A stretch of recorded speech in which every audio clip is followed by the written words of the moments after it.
O poder do Evangelho. É sobre isso que queremos pensar, meus irmãos, nessa noite. Nenhuma força no mundo é mais poderosa do que o Evangelho.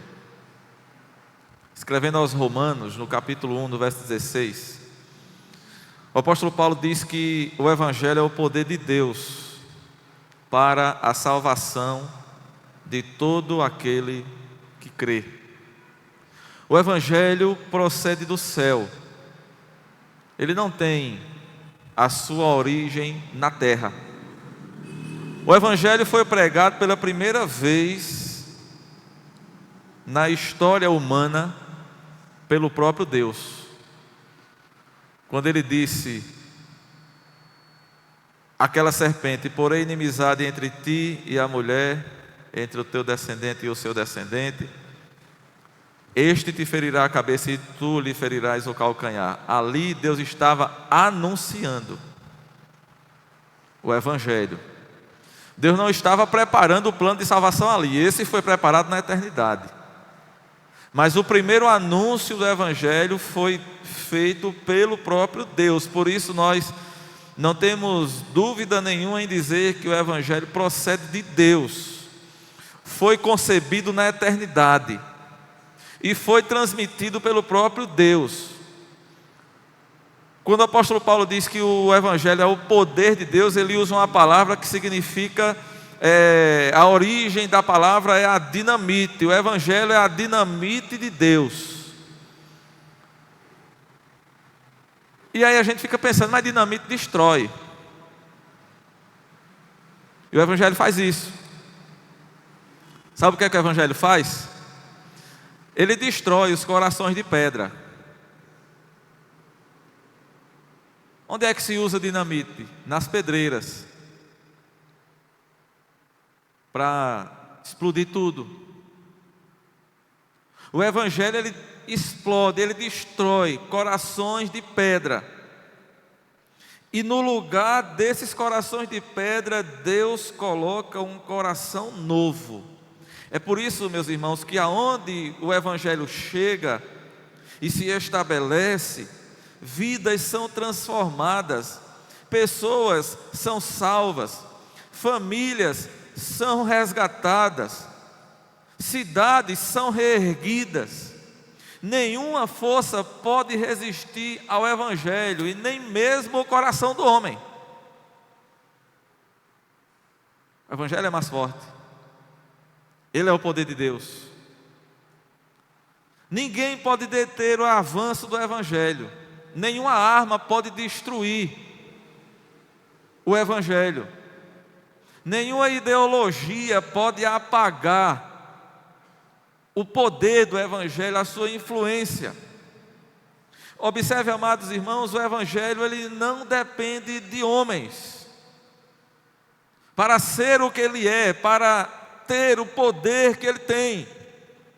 Nós é que dependemos do Evangelho. Nós precisamos do Evangelho.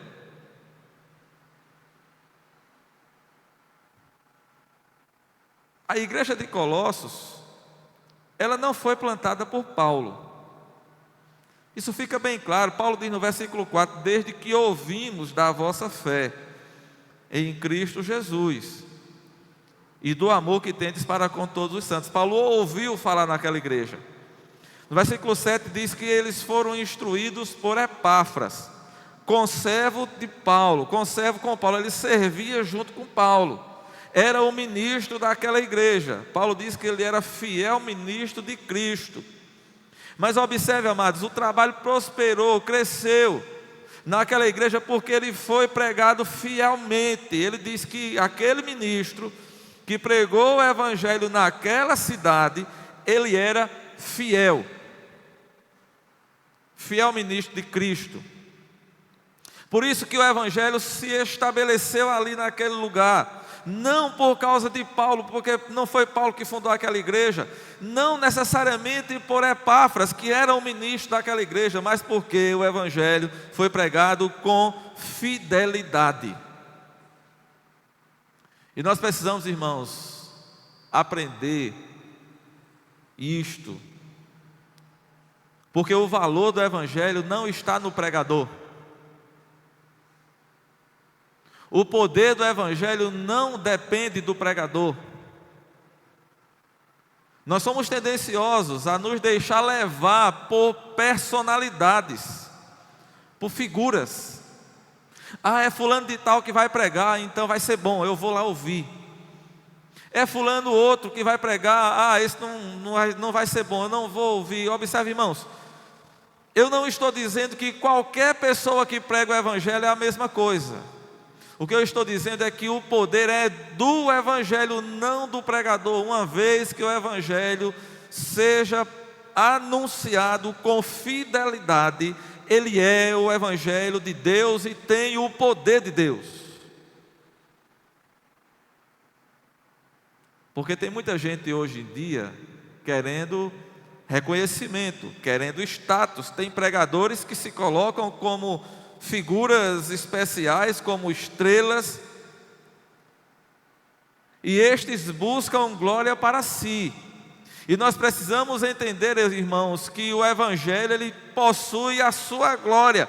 O Evangelho é glorioso e o Evangelho ele não traz glória para o pregador, não deve.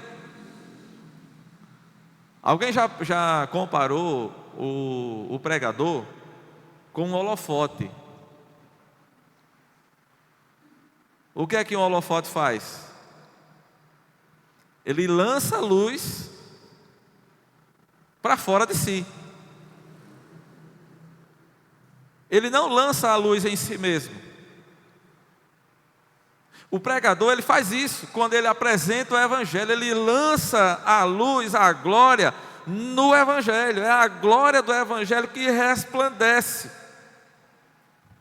Não deve ser a glória do pregador, o nome do pregador. É preciso entender, irmãos, que Deus não precisa de estrelas para fazer a sua obra.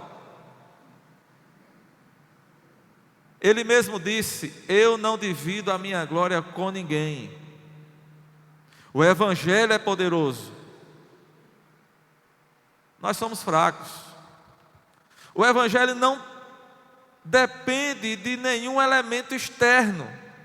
Ele tem poder em si mesmo. Agora, aí você vai dizer: mas pregador, mas Deus não confiou aos homens a tarefa de pregar o Evangelho? Sim. E como diz o apóstolo Paulo: ai de mim, se eu não pregar o Evangelho.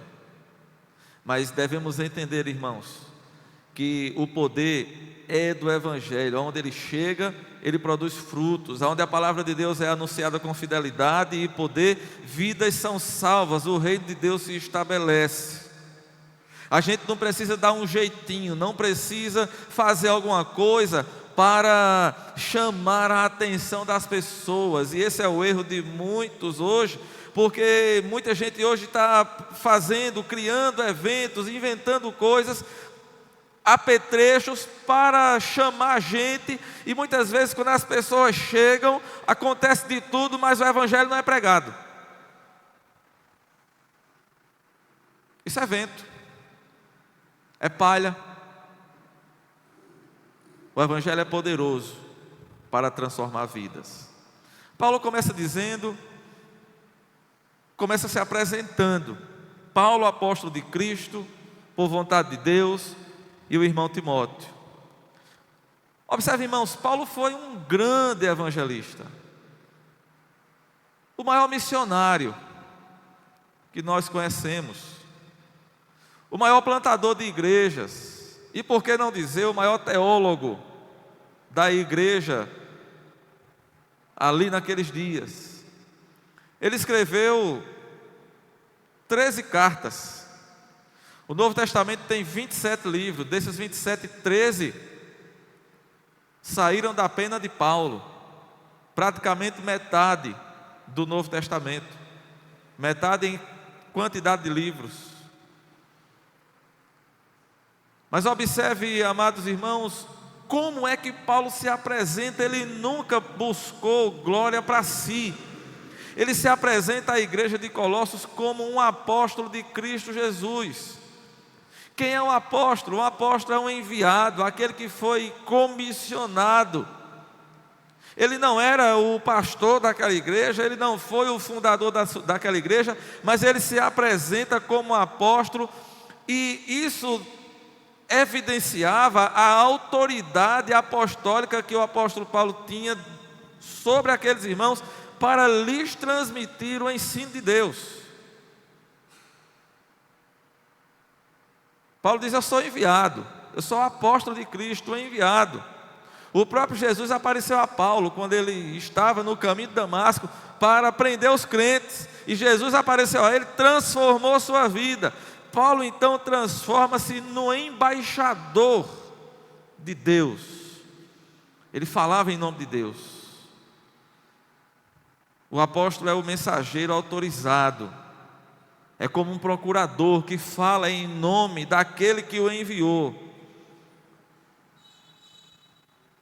Naquele tempo, irmãos, existia falsos apóstolos. Tinha muita gente que saía dizendo que era apóstolo e não era. E não é diferente de hoje. Tem muita gente hoje também dizendo que é apóstolo sem ser. E Paulo, ele apresenta a sua credencial mostrando quem de fato ele era.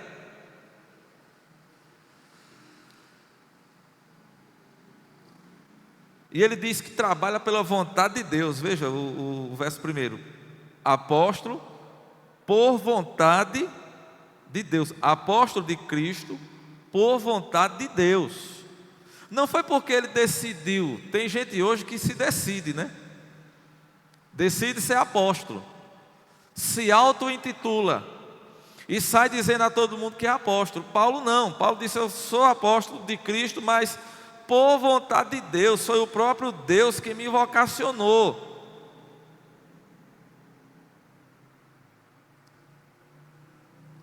E ele mostra que não trabalha sozinho. Ele se apresenta aqui junto com Timóteo. Timóteo era o cooperador de Paulo, era um cooperador muito próximo de Paulo. Timóteo é citado em várias cartas, junto com Paulo. Paulo escreve 2 cartas pessoais a Timóteo, cartas riquíssimas, inspiradas por Deus e de um valor eterno para a igreja de Cristo, assim como todo o restante da Escritura. Ele não está só. E observe, irmãos, Paulo, ele tem um companheiro de trabalho. Isso é importante para a gente meditar, porque Paulo mostra que tem um relacionamento muito íntimo, muito estreito com Timóteo. E, amados irmãos, há muitos tipos de relacionamento na vida. Nós nos relacionamos com pessoas de várias formas. Nós nos relacionamos com nossos familiares, no trabalho, empregados e empregadores, na escola, professores e estudantes, comerciantes e consumidores, clientes, amigos, familiares, parentes.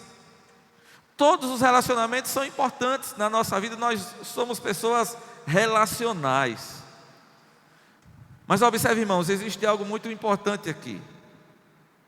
Não há nenhum relacionamento tão especial quanto o relacionamento da fraternidade cristã. O próprio apóstolo Paulo nos ensina que devemos fazer o bem a todos. Mas Paulo diz: principalmente a quem? Os da família da fé. Irmãos, nós temos algo que nos une. O que me une aos meus familiares é o sangue. Mas quando eu morrer, essa união acaba. Essa união termina. Com meus pais, com meus filhos, aqueles familiares, com minha esposa. essa união ela vai acabar na morte. O que é que diz no casamento? Até que a morte separe. A morte separa. Mas o que é que nós seremos depois da morte? Como irmãos em Cristo, como cristãos, filhos de Deus, nós não teremos separação. Quando a gente partir daqui, a gente vai para onde? Vai para o mesmo lugar. E vamos continuar juntos, como irmãos em Cristo. Eu acho muito bonito aquelas passagens que tem lá em Apocalipse que mostra os crentes, a igreja, todos reunidos diante do trono, louvando a Deus. Que coisa tão bonita, que coisa tão maravilhosa. O vínculo cristão, irmãos, ele perdura para a eternidade. Por isso ele é mais forte. Quando nos relacionamos com irmãos em Cristo, irmãos, não pode haver espaço para sentimentos de superioridade, de orgulho, de arrogância, de murmuração, de julgamento, de censura, de divisões, de invejas, de discórdias, de contendas. Não pode haver. Porque nós somos ligados por um elo eterno que vai perdurar para todo sempre. Então Paulo se apresenta, e ele diz que está se apresentando a quem? Aos santos e fiéis irmãos em Cristo que se encontram em Colossos. Graça e paz a vós outros, da parte de Deus, nosso Pai. Aqueles irmãos são santos e são fiéis. A palavra santo, a gente já aprendeu desde muito tempo, né? Significa o quê? Separado. Traz a ideia também de diferente. E o crente é diferente dos outros? É, porque ele é santo. Separado, diferente. Ou dedicado a Deus, dedicado de forma exclusiva a Deus. Esse termo, irmãos, na Bíblia ele significa a separação para uso exclusivo de Deus. Portanto, os santos são aqueles que foram separados para Deus. E aqui nós não estamos falando da beatificação de ninguém. Essa prática de canonizar alguém, ela não é bíblica. Todo aquele que é de Deus é santo. E ponto final. Essa prática de canonizar A ou B, fulano ou cicrano, porque fez isso ou fez aquilo, não tem amparo na palavra de Deus. Mas todos nós somos santos e devemos ser fiéis. Observe, irmãos, aqueles crentes, eles eram santos e fiéis. Eles receberam de Deus ricas bênçãos. Olha o que Paulo diz: santos e fiéis, irmãos em Cristo, que se encontram em Colossos, graça e paz a vós outros, dar graça da parte de Deus, nosso Pai. Aqueles irmãos, eles receberam graça e paz. A graça, nós sabemos o que é. A graça é um dom imerecido. Mas o que é que significa isso? Um dom imerecido é um presente que a gente não merece. É interessante como a gente fala isso, mas muitas vezes não consegue entender a profundidade que isso tem. Então Paulo diz a vocês graça e paz. Essa é uma saudação muito comum, irmãos, nas cartas de Paulo. E não há problema algum, pelo contrário, é até bonito. É saudável, é salutar. Que nós possamos saudar uns aos outros também assim, graça e paz.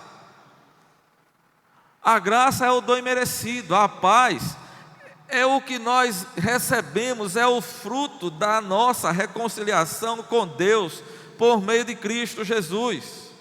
Então, quando Deus nos presenteia com a sua graça, nós também recebemos a sua paz. Se você está aqui, é graça. Se você é um salvo em Cristo Jesus, foi por graça. Nós não temos mérito algum, nós estávamos mortos em nossos delitos e pecados, estávamos perdidos. O nosso destino era o inferno, nós estávamos irremediavelmente condenados.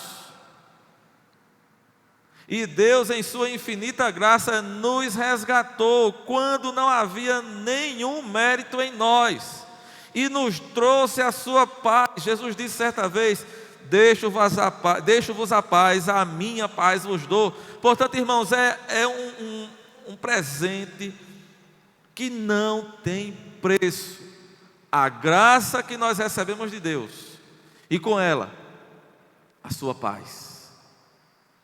E aqui, meus irmãos, cai por terra toda jactância, todo orgulho, toda ira, toda intriga, todo desejo mau, tudo aquilo que pode nos trazer dificuldade com os nossos irmãos. Tudo isso cai por terra, irmãos, porque todos nós estávamos na mesma condição. Nenhum de nós foi aceito ou recebido por Deus porque tinha algum mérito. Pelo contrário, todos nós fomos recebidos por Deus porque não merecíamos, mas Deus exerceu sobre nós a sua graça. Ele quis mostrar a graça a nós e sobre nós. Aqui está o segredo. Não há mérito, não há bondade, não há nada que nos credencie, a não ser os méritos de Cristo Jesus na cruz do Calvário, ao derramar o seu sangue por nós. Pura graça de Deus. Então o que é que nós temos de fazer? Paulo diz aqui, verso 3: damos sempre graças a Deus, Pai de nosso Senhor Jesus Cristo, quando oramos por vós, desde que ouvimos da vossa fé em Cristo Jesus e do amor que tendes para com todos os santos. Que coisa maravilhosa! Aqueles irmãos de Colossos foram separados, foram resgatados por Deus, receberam da parte de Deus graça, por isso foram salvos. Com a graça vem a paz que excede todo o entendimento, a paz que o mundo não pode dar, a paz que o mundo não entende, a paz que só o cristão entende. E lamentavelmente muitos cristãos hoje não estão experimentando essa paz, porque não estão compreendendo a graça, se é que são cristãos de fato. Nós temos um dilema muito forte aqui. Tem muito cristão desiludido, tem muito cristão desesperado, amargurado, angustiado, muito cristão atribulado, não tem a paz, não recebeu a paz, não desfruta da paz, muito provavelmente porque não entendeu a graça, ou porque não a recebeu. E Paulo diz: vocês receberam graça e paz, por isso nós damos sempre graças a Deus quando oramos por vós. É interessante, irmãos, observe o relacionamento que Paulo tinha com aqueles irmãos. Agora observe, irmãos, que essa relação, ela é uma relação dupla. Ela é uma relação com Deus e com os irmãos, com Deus e com os homens. Paulo dá graças a Deus pelos cristãos por causa da sua fé em Cristo e também por causa do seu amor para com todos os santos. A ação de graças que Paulo está movendo aqui a Deus, em suas orações, é por esses dois motivos. Preste atenção aqui. Paulo tem dois motivos para agradecer a Deus, para louvar a Deus pela vida daqueles irmãos. Quais são os dois motivos? Verso 4. A fé daqueles irmãos e o amor. A fé daqueles irmãos em Cristo, ou seja, isso aqui trata da relação do homem com Deus, a relação vertical com Deus, e o amor que eles têm, ou que eles tinham ali, para com todos os santos. Eu digo que eles tinham porque aquela igreja não existe mais, né? A própria cidade de Colossos não existe mais, ela foi destruída. A fé que aqueles irmãos tinham em Cristo e o amor que eles tinham uns para com os outros. A fé nos liga a Deus e o amor nos liga uns aos outros. É o que Paulo está dizendo aqui. A fé comprova a sua realidade ao atuar pelo amor. De outra forma, irmãos, essa fé é deficiente. Observe aí Gálatas capítulo 5, verso 6. Porque em Cristo Jesus, nem a circuncisão nem a incircuncisão tem valor algum. Aqui Paulo tem um dilema muito grande, né? Ou seja, Paulo não é que ele tem um dilema. Deixa eu construir melhor a frase.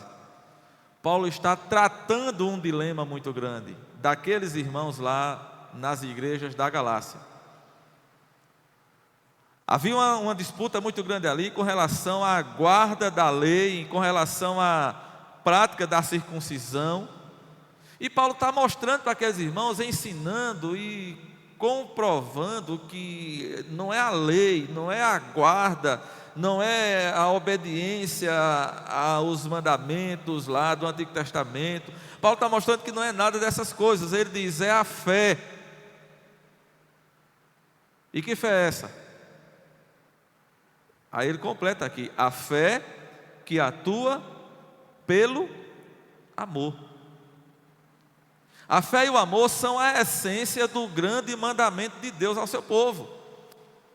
1 João 3, 23 diz, ora, o seu mandamento é este, que creiamos em o nome de seu Filho Jesus Cristo, e nos amemos uns aos outros, segundo o mandamento que nos ordenou. Observe, irmãos, que os crentes ali de Colossos, eles estavam seguindo estritamente aqui essa recomendação de João. O que é que João está dizendo? 1 João 3, 23, o mandamento é este, que creiamos em o nome de Jesus, o Filho de Deus, Jesus Cristo. O que é que Paulo diz aqui? Dou graças a Deus, desde que ouvi da vossa fé em Cristo Jesus.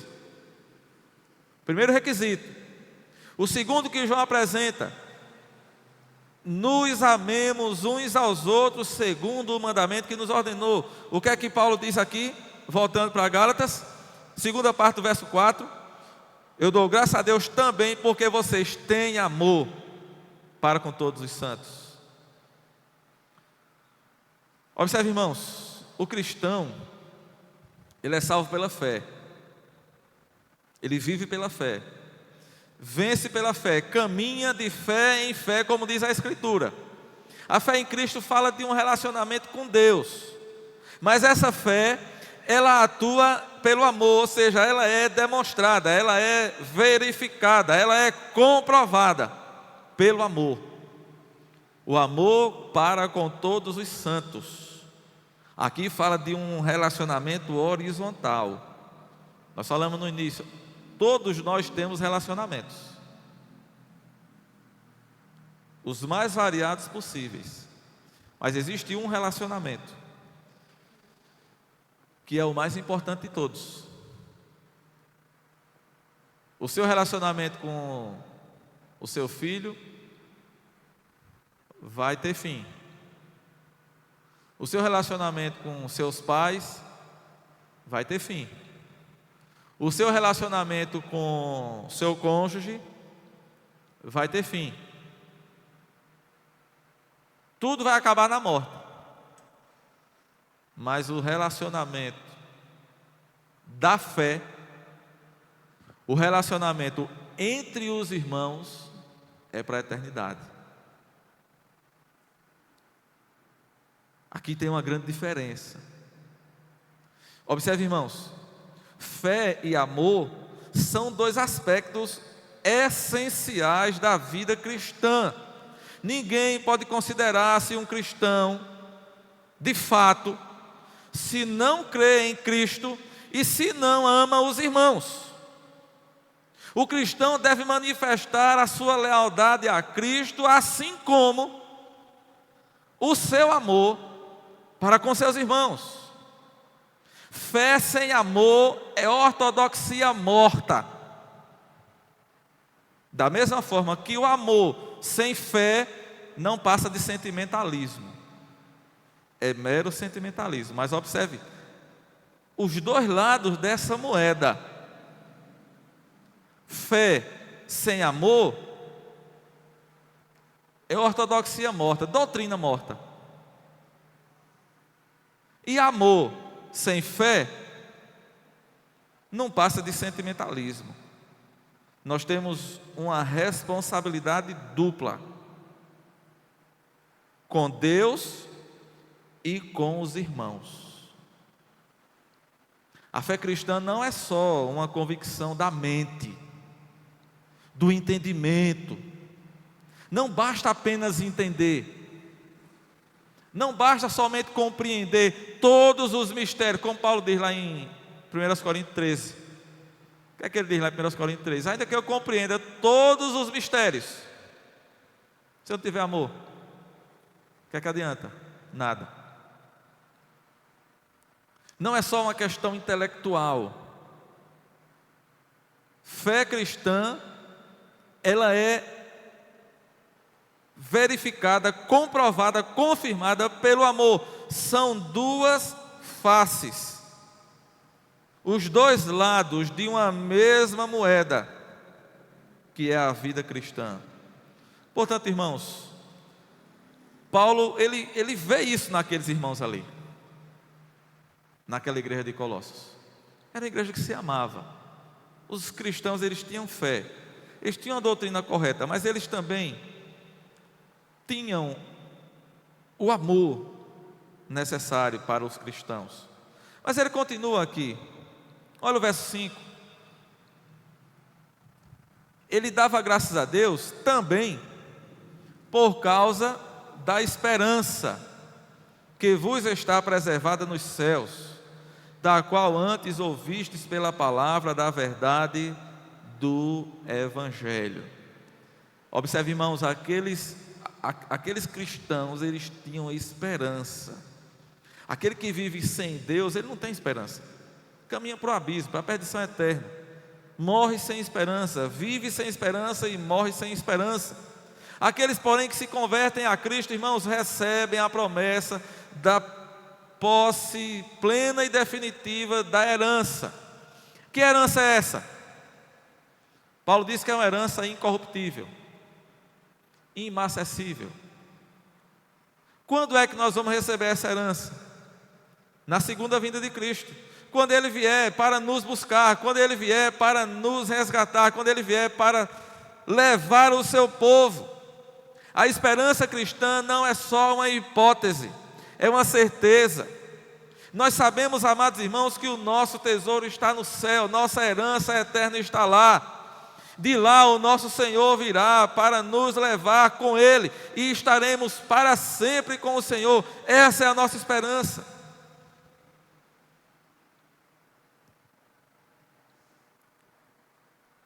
Paulo diz que essa esperança, ela está preservada. Está preservada no céu. O ladrão não pode roubar. Jesus ensinou, né, que lá no céu o ladrão não rouba, a traça não corrói, o ferrugem não come, não tem problema de perder-se. Houve um tempo, eu era criança, eu me lembro vagamente dessas histórias aí, Mas os irmãos que são mais experientes do que eu, que viveram mais do que eu, lembram bem. Alguns aqui certamente lembram com amargura, porque perderam algo. Mas houve um tempo que foi tirado todo o dinheiro da poupança do povo, lembra?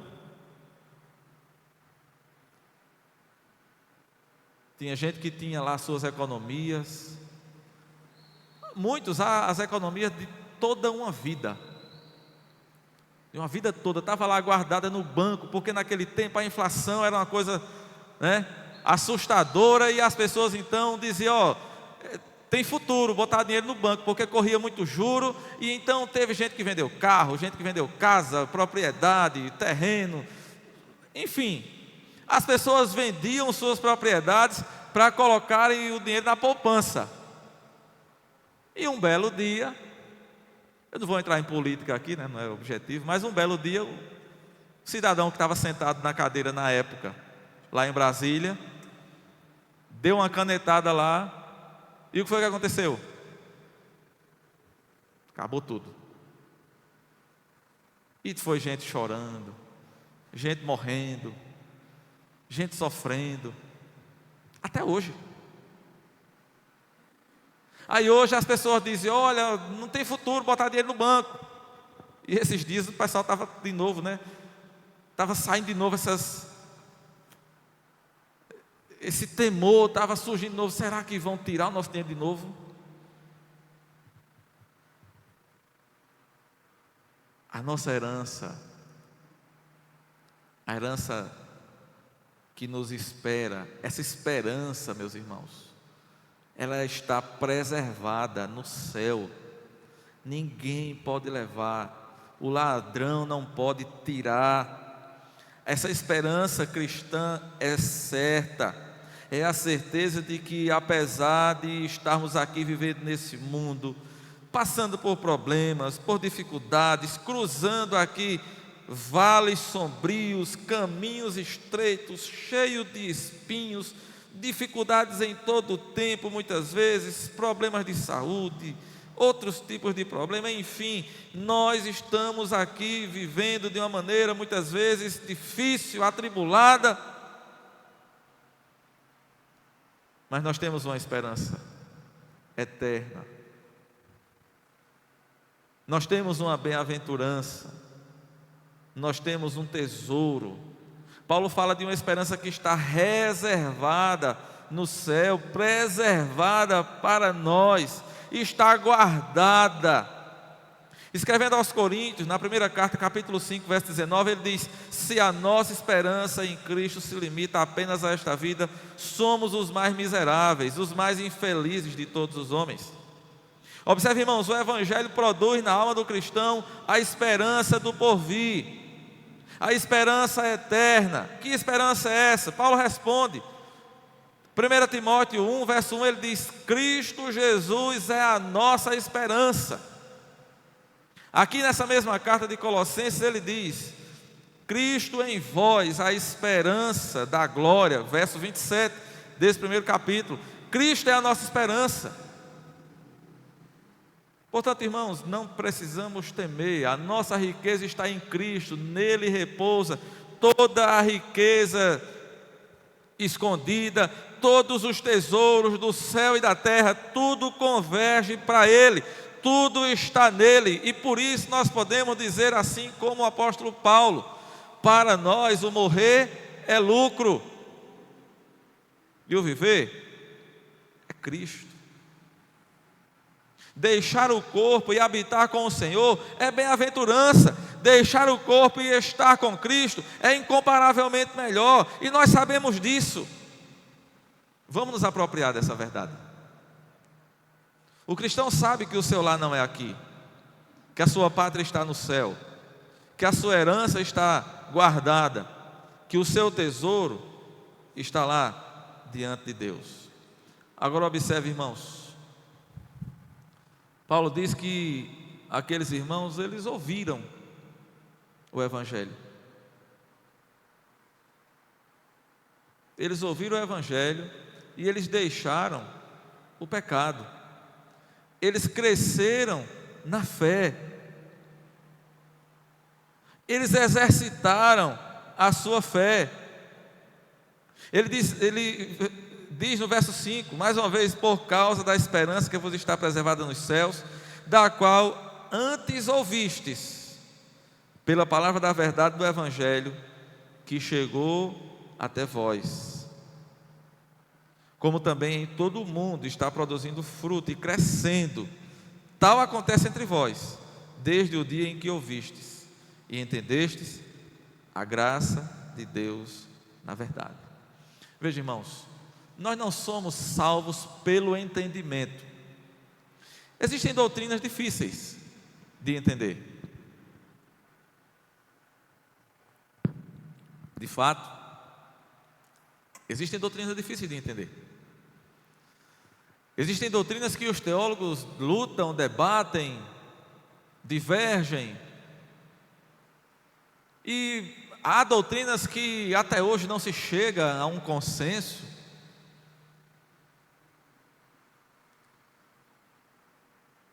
E nós precisamos entender que não somos salvos pelo entendimento. Não é uma questão de salvação, mas há uma questão de qualidade de vida cristã. Todo mundo quer ter qualidade de vida, né? Por que é que as pessoas lutam?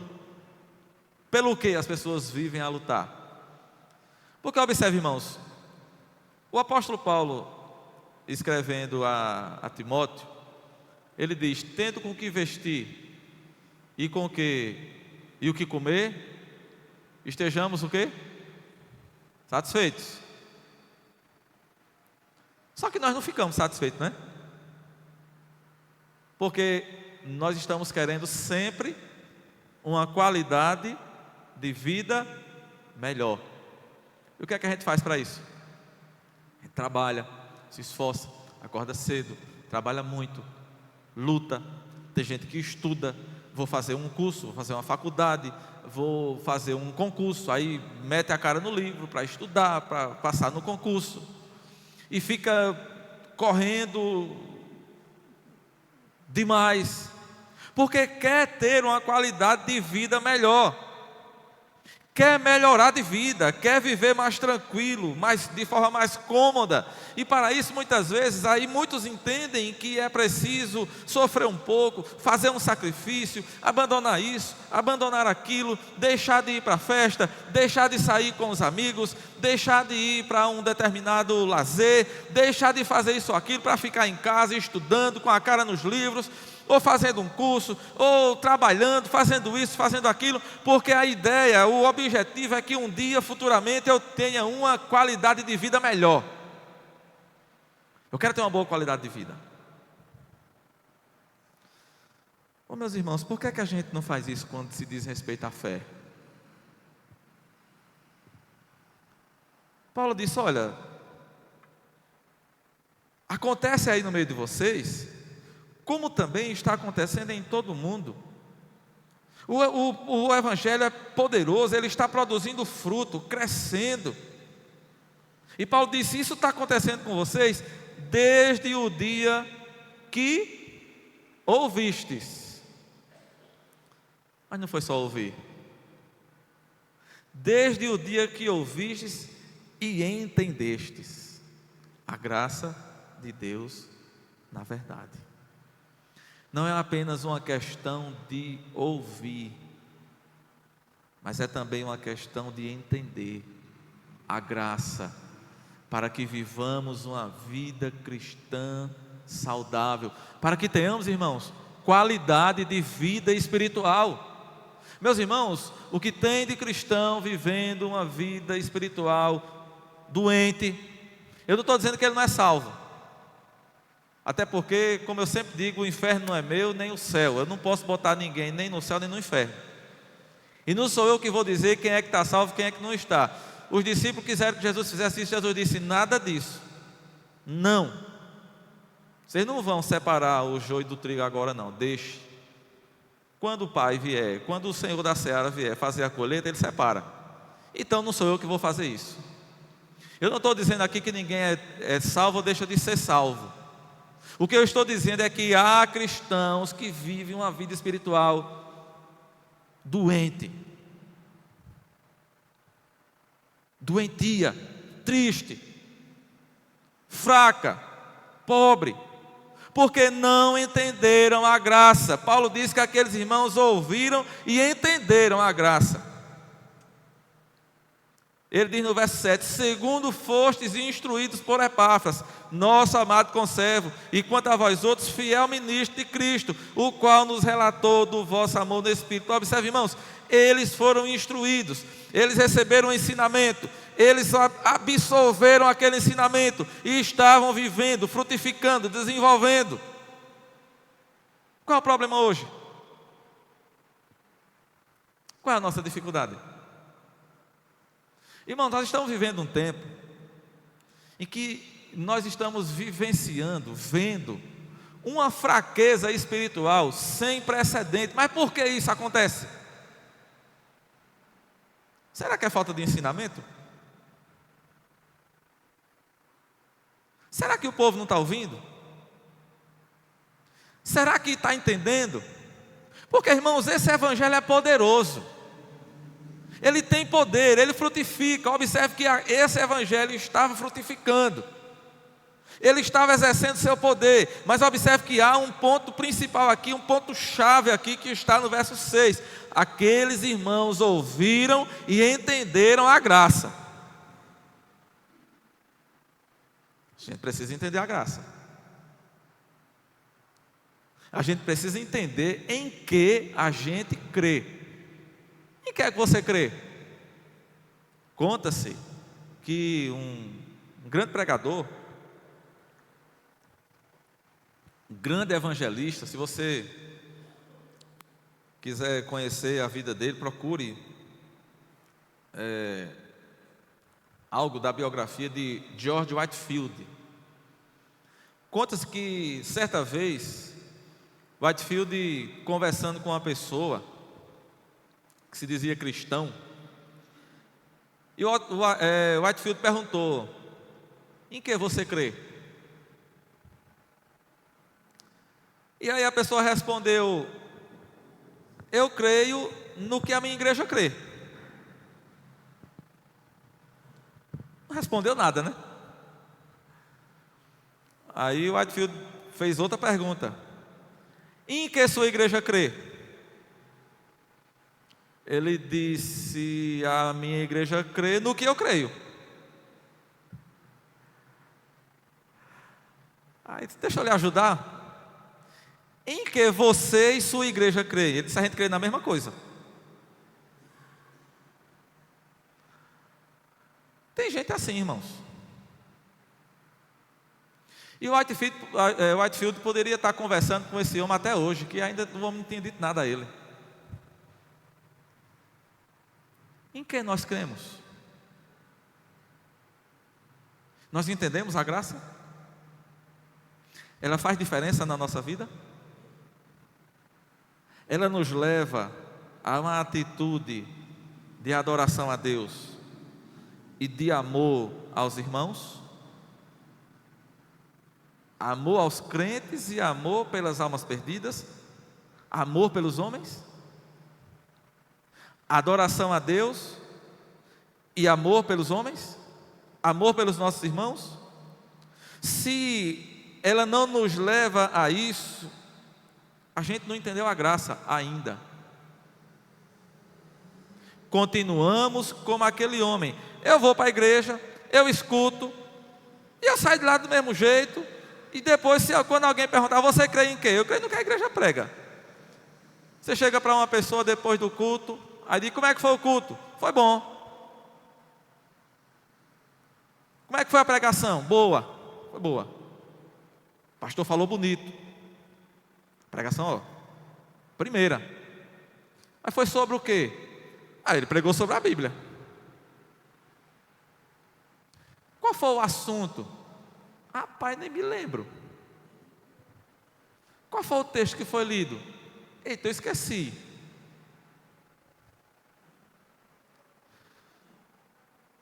Por que será que nós estamos tão infrutíferos?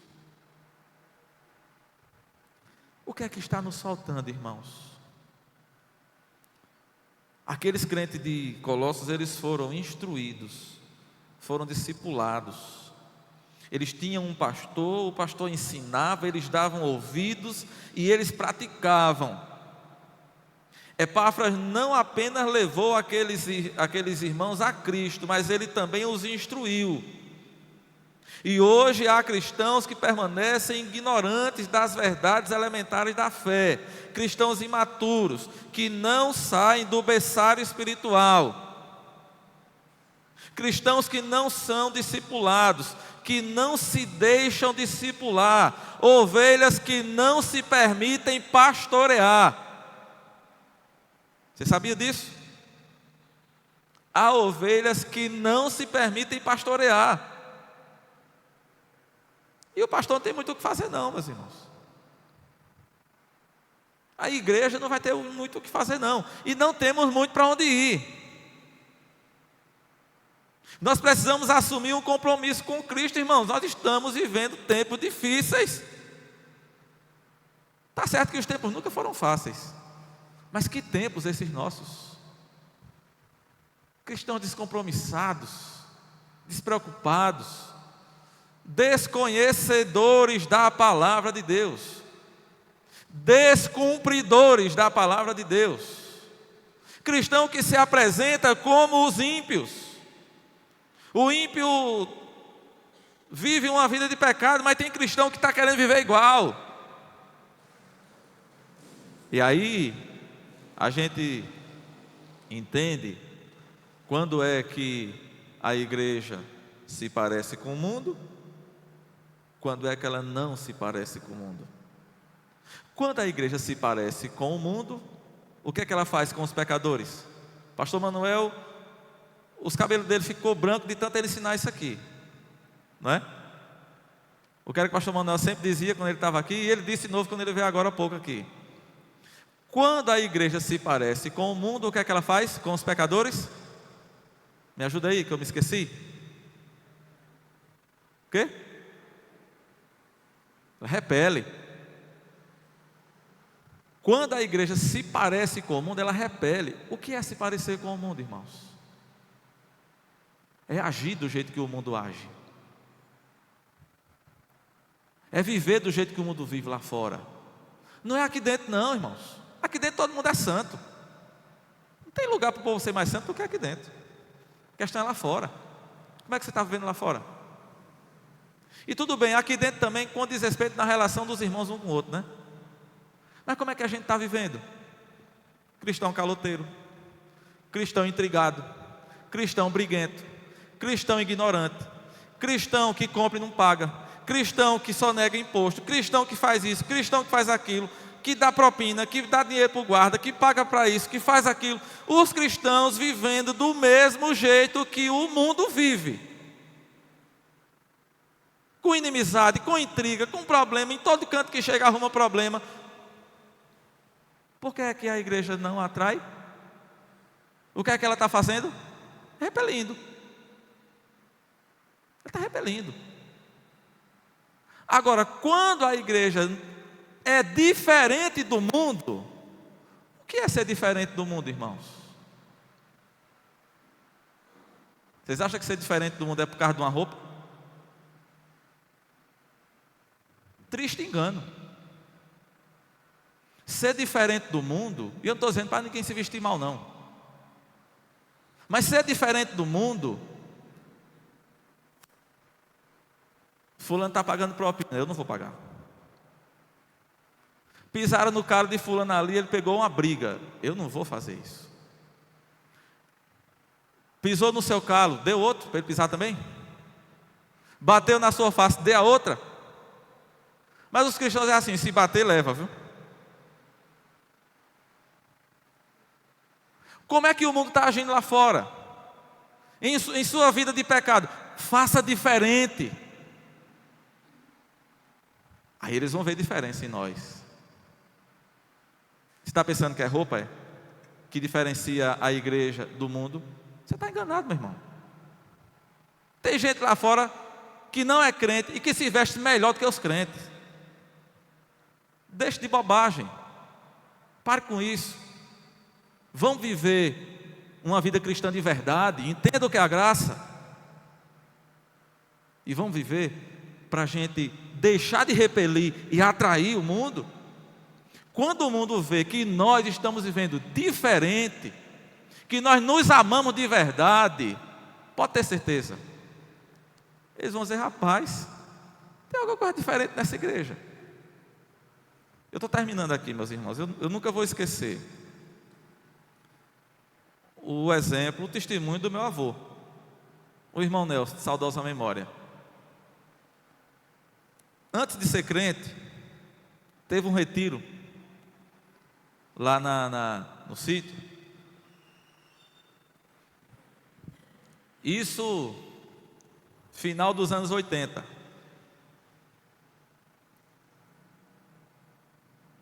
O carnaval comendo solto pelos arredores. De lá dava para ouvir as festas, as músicas, a zoeira do povo. E os crentes lá. Eu acho que naquela época, não sei, talvez tinha umas 80 a 100 pessoas no retiro. E meu avô não era crente ainda não. Mas ele aceitou fazer o retiro lá. Ele retrucava, ele esperneava, ele recalcitrava contra os aguilhões, quando se falava do evangelho para ele. E ele aceitou fazer o retiro lá, e ele ficou observando uma coisa. E depois, quando passou o retiro, sabe o que foi que ele disse?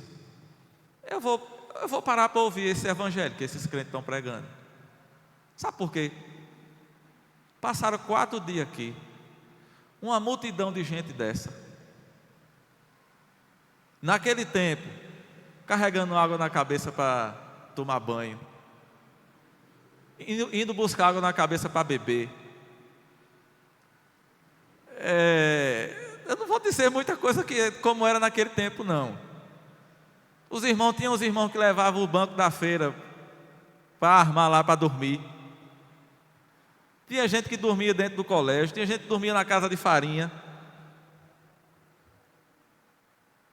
E o meu avô disse: mas peraí, um monte de gente desse, 4 dias, numa dificuldade dessa, sem ver uma cara feia, uma discussão, um desentendimento, não teve nada disso, só alegria, só amor.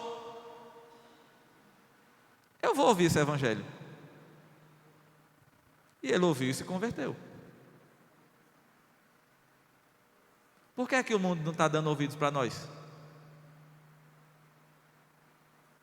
O que é que eles estão vendo em nós? Então, meus irmãos,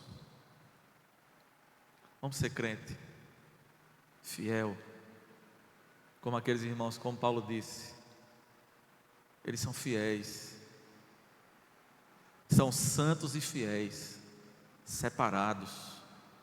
Vamos viver uma vida cristã verdadeira. Vamos deixar de lado as coisas que nos atrapalham. Como diz a Escritura, o pecado que tenazmente nos assedia. Vamos adorar o nosso Deus. Vamos ser firme, fiel. Sim, meus irmãos, também. Eu estava comentando hoje, eu estava refletindo hoje, como os cristãos estão descompromissados com a casa de Deus no dia do Senhor. A gente sai, a gente vai para lá, vem para cá, vai para um canto, vai para outro, vai para a igreja hoje, sei não, sei lá, se der eu vou. Sejamos fiéis, irmãos, sejamos gratos. Esse é o poder do evangelho, ele transforma. E ele pode fazer isso hoje, aqui, em nosso meio. O evangelho transforma vidas. Lembre-se do que nós começamos falando. O evangelho é a dinamite de Deus, é o poder de Deus, a dinamite que explode tudo. Ah, mas fulano é assim, ele não vai mudar nunca porque ele sempre foi assim. O evangelho pode mudar o coração dele. Ah, mas fulana é desse jeito, ela sempre foi assim, e já faz 50 anos que fulana é assim, ela não vai mudar não. Se eu não cresce no poder do Evangelho, eu concordava que ela não ia mudar, mas eu creio no poder do Evangelho. A menos que ele não mude esse coração. Porque o Evangelho tem esse poder. Ele muda. Ele destrói corações de pedra e coloca num lugar um coração novo. Que Deus nos abençoe, meus irmãos.